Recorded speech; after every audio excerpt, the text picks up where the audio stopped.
വിരമിച്ച കേരള ഹൈക്കോടതി ജഡ്ജിയിൽ നിന്ന് പണം തട്ടിയ സംഭവത്തിൽ 90 ലക്ഷം രൂപ കൈമാറ്റം ചെയ്തത് 18 അക്കൗണ്ടുകളിലേക്ക് എന്നിപ്പോൾ കണ്ടെത്തിയിരിക്കുന്നു.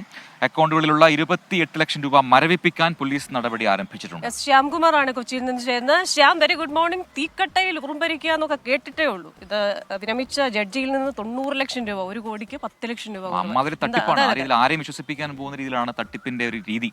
ശ്യാം, വിവരങ്ങൾ. തീർച്ചയായും വിരമിച്ച ഹൈക്കോടതി ജഡ്ജിയിൽ നിന്നാണ് 90 ലക്ഷം രൂപ തട്ടിയെടുത്തത്. അതും വലിയ ലാഭം നൽകാമെന്ന് വാഗ്ദാനം നൽകി പണം തട്ടിയെടുക്കുകയായിരുന്നു. പിന്നീട് തട്ടിപ്പ് മനസ്സിലായ അദ്ദേഹം പോലീസിൽ പരാതി നൽകുകയായിരുന്നു. ഈ പരാതിയിലാണ് അന്വേഷണം നടത്തിയപ്പോൾ പണം കൈമാറിയത് 18 അക്കൗണ്ടുകളാണ്. അത് ദുബായിലേക്ക് അടക്കം ഈ പണം കൈമാറി. ഇതെല്ലാം തട്ടിപ്പുകാരിലേക്ക് പണം എത്തുന്നതിന് വേണ്ടി സ്ഥിരം പ്രവർത്തിക്കുന്ന അക്കൗണ്ടുകളാണ് എന്നും പോലീസ് കണ്ടെത്തിയിട്ടുണ്ട്. നിലവിൽ ഈ അക്കൗണ്ടുകൾ പരിശോധിച്ചപ്പോൾ 28 ലക്ഷം രൂപ മാത്രമാണ് അവശേഷിക്കുന്നത്. ആ പണം ഫ്രീസ് ചെയ്യാനുള്ള അവസാന നടപടികളാണ് പോലീസ്. ഇനി അക്കൗണ്ടിൽ നിന്ന് പണം കൈമാറാൻ സാധിക്കില്ല എന്ന് പോലീസ് ഉറപ്പാക്കിയിട്ടുണ്ട്. ഏതായാലും അന്വേഷണം നടക്കുന്നുണ്ട്. വടക്കേന്ത്യ കേന്ദ്രീകരിച്ച് തട്ടിപ്പറത്തുന്ന സംഘം തന്നെയാണ് വിരമിച്ച ജഡ്ജിയെയും പറ്റിച്ച ഈ പണം കൊണ്ടുപോയിരിക്കുന്നത്.